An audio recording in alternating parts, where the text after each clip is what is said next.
Welcome to Blake Edgington Airborne, and welcome to something a little bit different this week. This, of course, as you've guessed in the title, is a Q&A video. And the reason I'm doing this is because back in February of 2020, about a month ago, this channel reached 5,000 subscribers, and I still can't quite believe it. Thank you so much to everybody for your amazing support since this channel started. It really does mean the world to me. And if you haven't already subscribed, please do hit that button below and the notification bell so you never miss a future upload. Now, I wanted to give something back to all of you that have supported this channel for such a long time, so I put a post out across most social media platforms back in February asking for your questions. Ask me anything and I'll endeavour to answer it, and that's what this video is about. It's a way of me saying thank you to all of you. Now, the response to these posts asking for your questions was so great. Sadly, I'm not going to be able to answer everybody's questions in this video. My apologies for that, but there were just so many. So myself and my wife have selected some of our personal favourites. If I don't answer your question specifically in this video, I will endeavour to respond to your question where I can. And also, there were many duplicates, so I may still answer your question even if I don't mention your name. Now, this video is unscripted. I'm at home right now. I have my laptop next to me with your questions on screen, and I'll work through them as best I can. And of course, this is an aviation channel, so I will throw in some footage of some of my flights as well. But let's get to the questions, and we'll start off with a question from YouTube. And it's from Massey Trip Report, who asks, what is your favourite part of travelling? Well, I guess that's pretty obvious. It's the flying for me. I do love a holiday as much as everybody else, but getting to the airport, taking a flight is still my favourite thing. It has been ever since I was a small child.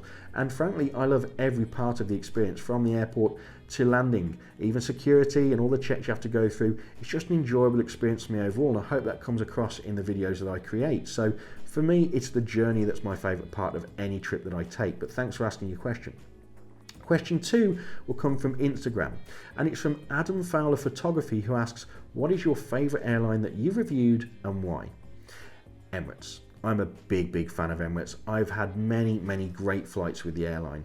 They're generally very consistent in my experience. You might get some little differences in the cabin depending on the age of the aircraft, but the in-flight entertainment is always great, as is the food and drink. The crew, for the most part, are always very friendly and welcoming and hard-working too.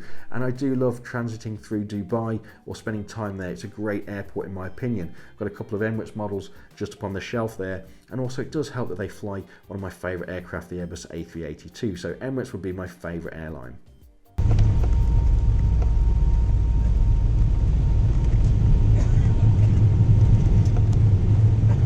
So as I've just answered a question about favourite airline, we'll answer one about airports now. This question comes from Twitter. It's from @TVE94, who asks, where is your favourite airport and why? Many of you probably want me to say Amsterdam Schiphol, or at least expect me to, and it's definitely one of my favourites. I love passing through Amsterdam. I love the city, but I also love the airport. It's a great space, plenty to see and do. Probably not quite my favourite though. I've also flown through Doha Hamad International recently, and that place is everything that you read online. It's a stunning facility. But my favourite would probably have to be the home of Emirates, Dubai International, particularly Terminal 3, where Emirates depart from. It's awesome in my experience. Now, I've read online that it can get very congested and many people aren't big fans of it, but my experiences are all very positive. I've had a seamless experience every time I've passed through there as a passenger, never had to queue for very long. It's got great facilities, an amazing selection of shops and restaurants, beautiful views of outside, although the windows do have patterns on them which make filming quite tricky sometimes. It's clean, it's bright, it's modern. I just enjoy my time at Dubai International. So just about, it's very close, but that would have to be my favourite airport, at least at the moment. There's many great ones around the world that I haven't visited yet. Now, I have a question from YouTube now, and this one comes from Gilbert Travels, who's a great YouTuber. I certainly recommend you checking out some of his work. He asks, would you consider reviewing premium economy on future long-haul flights?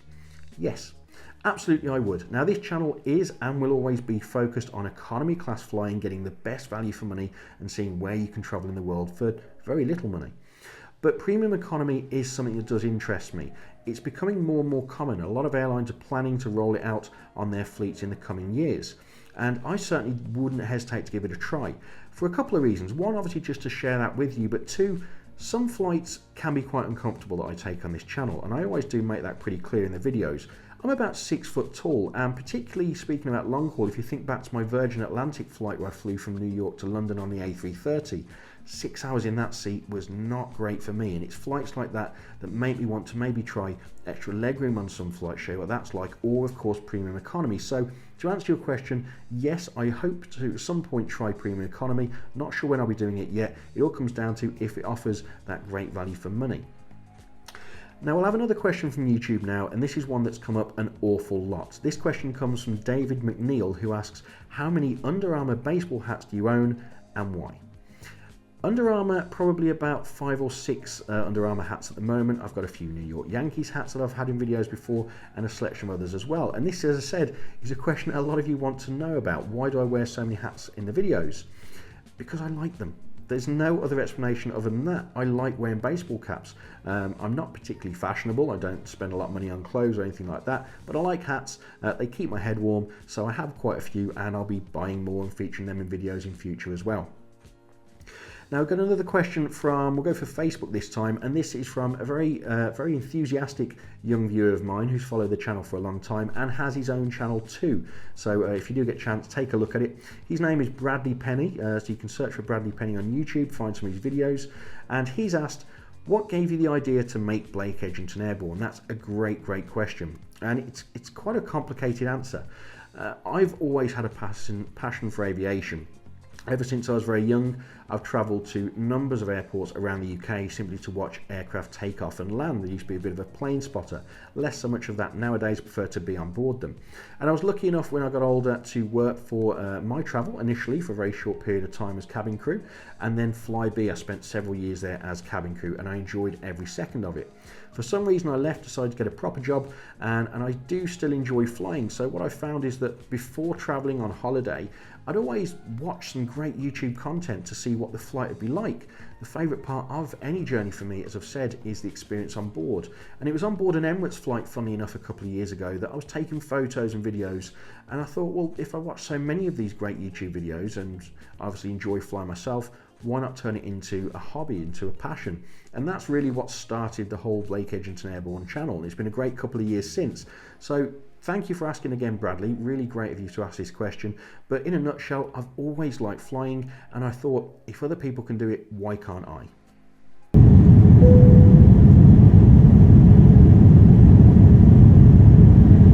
We'll have another question from YouTube now. That's where most of the questions for this Q&A have come from, so thanks everybody again for sending them in. This one comes from a Scottish traveller who asks, quite simply, BA or Virgin Atlantic? The big question, especially for those of you living in the UK.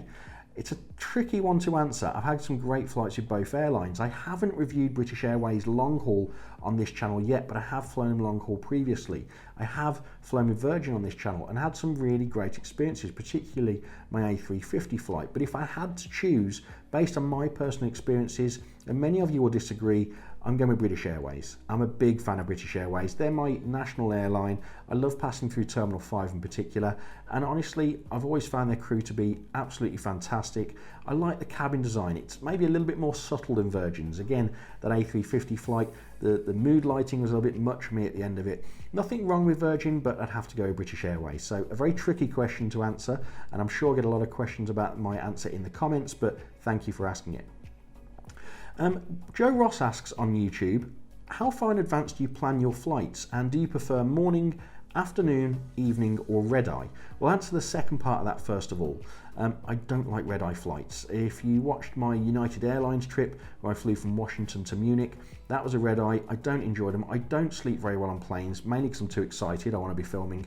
And especially in economy, being the size I am, the height I am, it can be quite uncomfortable to try and get yourself some sleep. So morning is great, although I'm not a fan of alarm clocks, but any time during the day also, because I can get better footage. If it's a red-eye, it's dark outside. How far in advance do you plan your flights? It really varies. For a quick trip, let's say domestically or into Europe, it can be as little as 1 or 2 weeks in advance. If I've got some time off work, I'll just book a couple of flights where I can. By long haul trips, I tend to plan them a little bit further in advance, maybe 2 or 3 months, sometimes even longer. It really comes down to what the fares are.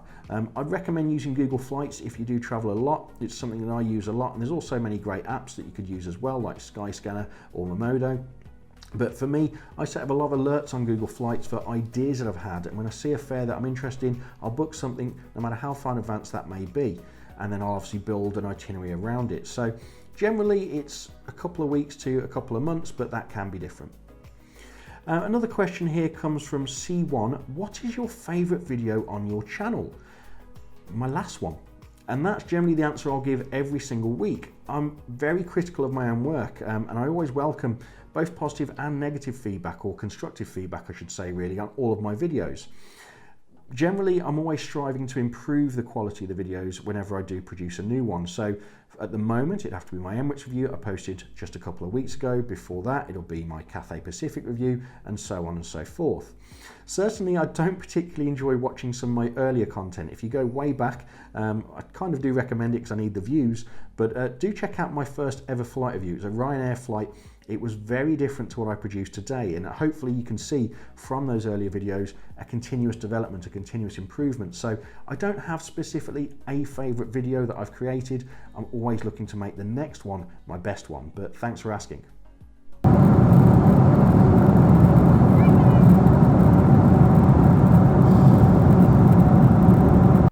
Now, Alex DeKent asked on YouTube, out of all of the trip reporters you watch, who would be your top 5 favourites? Thank you, Alex. That's a really difficult question to answer, because I'm sure if I don't mention some people, they'll be a little bit offended. And please don't take my answer personally. I watch so many great trip reporters. You all deserve a mention. Everybody that takes the time to get in front of a camera or film their travels really does put in some great work. So thanks everybody. But my top 5 would probably have to be the ones that I watched most frequently before starting this channel, and also one that I've discovered during filming and watching YouTube videos. Now, number 1, it's an obvious one, Jeb Brooks. I'm a big fan of Jeb's work, and I'd also call him a personal friend. I've been lucky enough to meet Jeb a couple of times now. He gave me a great trip around Washington, DC when I was there a few months back. He also really has supported this channel greatly since day one. I've had multiple mentions on his videos, links to my content, so I'm a very big fan of Jeb, and as I said, I consider him a personal friend. Second would be Dennis Bunnick, a great guy. I've had interactions with him via social media for a long time now, and he produces some great content. I love the quality of his videos. I love the fact that he doesn't pull his punches. He'll say it like he sees it, which is great. And also some of the other stuff that he's done of late, particularly when he mentioned the forest fires in Australia, which was a beautifully put together video and put into words what many people were thinking over in Australia, I'm sure. And also he does it alongside running a travel company, so big credit to him there. I'd have to mention a couple of UK trip reporters, probably 2 of the biggest names in UK trip reports. Number 1, of course, is Paul Lucas. Paul is probably a YouTuber that I've watched the longest. I've followed his channel pretty much since day one, and he's changed the channel dramatically since then. Credit to him now, he's full-time and he's still producing frequent, consistent and great content on some amazing trips. So definitely watch Paul Lucas's videos whenever he releases them. And I also watch Noel Phillips.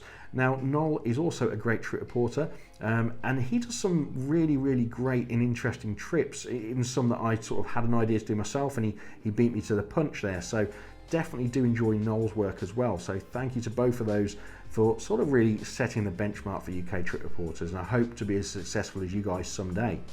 And then the 5th one is somebody that I discovered while filming my videos and while creating my videos. He's a follower of mine and he has his own channel. His name is Robin and he runs a channel called Vlogs. I've met Robin, I do exchange messages with him quite frequently. He's a great guy, first of all, and also I really do love his content. He flies predominantly over in North America, in Canada particularly, but he's also done some great long haul reviews, and I highly recommend you check out his work. So there are 5. I could go on and on and on. There's many big names, but I'm sure of those 5 you watch most of them yourselves. We'll have a question from Twitter now, and this one comes from Kev, @GrizzlyKev, asks, what advice will you give someone wanting to start a channel? Pick up the camera and get started. It's certainly when you first start, and even now, it can be a little bit awkward at times, particularly if you film in economy class like I do. But the first step starting your own YouTube channel, and I'm not the most experienced person in the world, would have to be just start filming and film things that you're interested in and try and put your spin on it as best you can. If you're passionate about something and you enjoy it, that will hopefully come across in your videos. Don't worry too much about the quality of it starting off or the equipment. It's all about getting your thoughts, your message out there. So for anybody looking to start a YouTube channel, I'd highly recommend it. I have great fun making my videos, and that's a great question, so thank you very much for asking.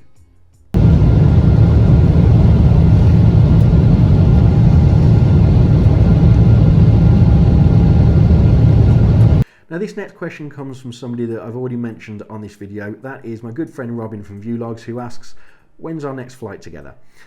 Robin, that's up to you, buddy. Next time you're able to get over to Europe, do let me know and we'll certainly put something in a diary. For those of you that aren't aware, I have flown with Robin before. We both filmed the same flight. We took a flight on Delta's MD-88 from Toronto to Atlanta, and we both put videos on each of our channels, so do check them out. I got the window seat and we'll have a discussion, Robin, about who gets it next time. And certainly next time I am across in Canada or North America, I'll certainly give you a call. This question comes from Max Hobson, who asks, what is your one dream airline or route to fly? That's a very good question, and it's one that if you'd have asked me a couple of months ago may have a different answer, because I'm very lucky in what I do. I'm able to tick off some great airlines from my bucket list. So Emirates has always been an airline I wanted to fly, and I've achieved that several times. Qatar Airways is an airline that I really was desperate to see if they're as good as everybody said, and I'll have a review coming out about my trip with them very soon. There's probably not one but two airlines that I'm most looking forward to flying. One is Singapore Airlines. Again, much like Qatar Airways, I really want to see if they're as good as everybody said, so that's certainly on my list to try. And one is an airline, and more an airline with the aircraft that I've been desperate to try ever since I was very young. I've never flown with British Airways on board the 747, and that's something that I am desperate to rectify. As soon as I can travel, I'll certainly be looking to make that one of my priorities to try. Thanks for asking a great question. Now we'll go to a Facebook question now, and this one's from Adrian Whitehead, who asks, does your wife mind you being away from home a lot? I've spoken to my good wife Nikki a few times about this, and she first of all is the most supportive person for this channel. She's been with me obviously since day one. Many of the things I've done this channel have come directly from her, and she fully supports everything we do on this channel. She watches every video that I create. Friday night 7 PM, as I hope you all are, we're both ready to go to watch the latest video. That being said, I know that she does obviously miss me when I am on some of the longer trips, and rightly so. But she is, most of all, as much as she misses me, she fully supports what I do. She's always happy to hear about what I have to say about my latest trip or future travels. And believe me, I do bombard with questions about what I should be doing very frequently. So thank you to her. And seeing as I'm mentioning Nikki, I have a question from Nicola Edgington, Mrs. Airborne. It's two questions actually. Number one, she asks, who is the best creative director? There's only one way I can answer that. That is, of course, you. And what has been your proudest moment in Airborne so far? And not just because she's my wife, but that is a very, very good question. And I'd have to say it's how the channel and being a YouTuber, particularly here in the aviation community, has put me in touch with so many great people. For all of my subscribers that send me great feedback and leave comments, I appreciate every single one. And also to the other creators, the other people doing exactly what I do, many of whom are much larger channels than I have, been doing it for longer than I have, but I've made some great friends through doing what I do. So my proudest moment from being a YouTuber is being a part of the YouTube community, I'd have to say. So I'm sure many other YouTubers would probably agree with me on that one. I've got a question here from SpongeBob Jim Bob, nice screen name, and he asks, what band signed the drum skin? Now, if you haven't spotted it already, just behind me on the wall over there is a drum skin. That's signed by a great band called the Cadillac 3. Myself and Mrs. Airborne are big fans of theirs. Not a biggest band in the world, but we've seen them multiple times. I've actually been lucky enough to meet a couple of members of the band as well. I have quite a weird and varied music taste, but generally, if it's got a guitar, I'm probably going to like it. I've mentioned Foo Fighters, for example, in a few of my videos before. They're my favourite band. Cadillac 3 are close behind. If you haven't heard any of their music, I highly recommend you searching for it. It's country music with a bit of an edge to it, and I'm a big fan of theirs, and it was great to meet them in New York just after a gig, actually.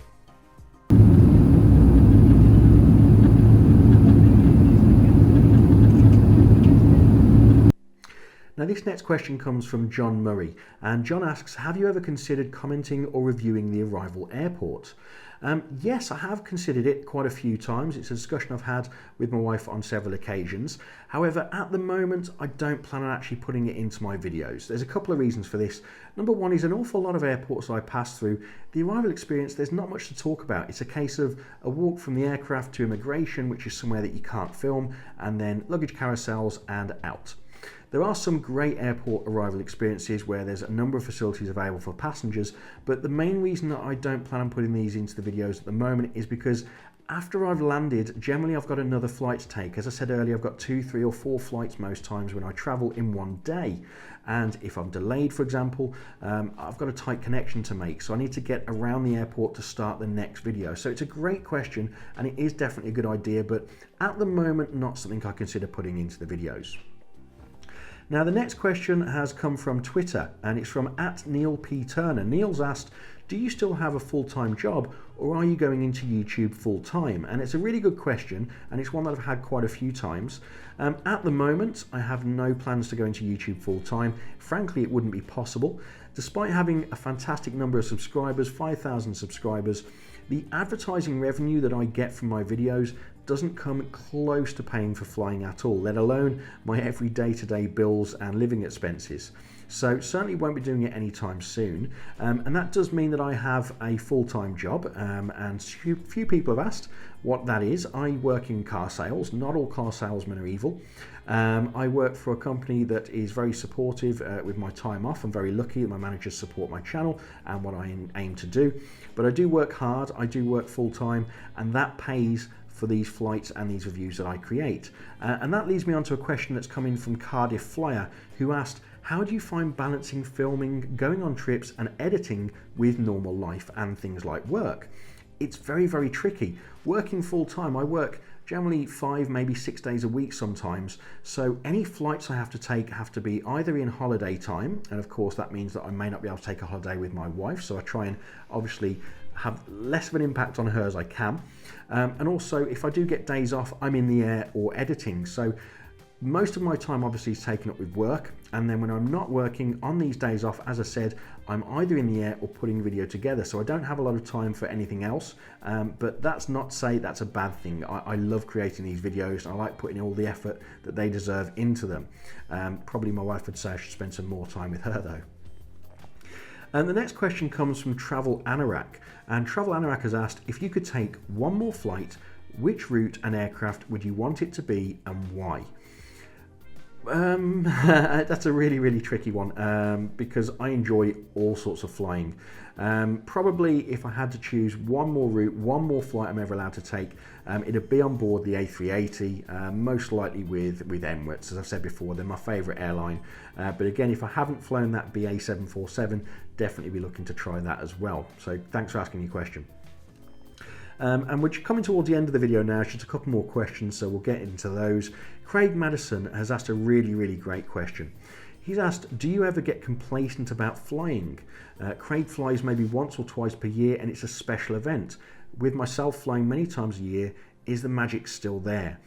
Yes, it absolutely is, Craig. I wouldn't do this. I wouldn't spend all my spare time on board an aircraft if I wasn't still passionate about flying and didn't find the magic. Every time those engines start, no matter what aircraft I'm on, I do get a smile. I love doing what I do. Takeoff and landing still give me a buzz. It's a fantastic hobby to have, and I'm incredibly lucky that I'm able to fly as much as I do. I do treasure every single trip I take, especially at the moment as this video goes out. As I'm sure you're aware, there's a lot of confusion and a lot of airlines are struggling with the global crisis we're facing, meaning that I'm grounded and I am definitely missing flying. So thanks for asking that question. Finally, the last question comes from Aviation Rail Adventures, and Aviation Rail Adventures has asked, what equipment do you use? Doing a YouTube channel, creating these videos, it doesn't really matter about the equipment when you start off, as I've said earlier in the video.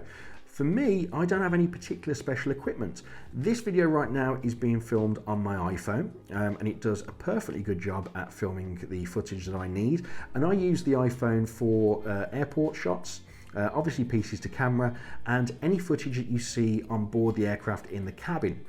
To go with this, I do have a little remote that you have just here that I use to obviously start or stop the video. I have a microphone that I wear. It's a wired microphone that I plug in for wherever I'm on camera, so you can get hopefully a better quality of audio from myself. And then the camera that I use for takeoff and landing footage is a GoPro. It's just a Hero 5 Black, so it definitely needs upgrading, which I plan on doing very soon for a better picture quality. And you might actually notice in some of my more recent videos, I've got the latest iPhone. The image quality on this is quite a bit superior to the ones that you'll see from the takeoff and landing footage. It's got a better camera on it. So my equipment is fairly simple. It's a phone, a GoPro, and a couple of accessories that I use, and of course my laptop computer. And obviously, as I mentioned in a video that I posted this week, because of the lack of flying that I have upcoming at the moment, I'll be doing a few videos going forward, and one suggestion I've had is looking at how I edit videos. So I may at some point take you into the editing process and some of the software I use on that. But anyway, that was the last question. As I said, thank you again so much for sticking with me throughout the last couple of years. To all of my subscribers, all 5,000 plus of you now, you all mean a great deal, and the questions you've all sent in were fantastic. Thank you for asking them. Do stick around. As I've said in that video I posted earlier this week, because of what's going on in the world right now, there won't be a full video next Friday. I'm going to be splitting them down a little bit, so it'll be 2 weeks for the next full video. Do set your notifications, do subscribe for that one, and most of all, as I said before, thanks for all your support, and as always, take care.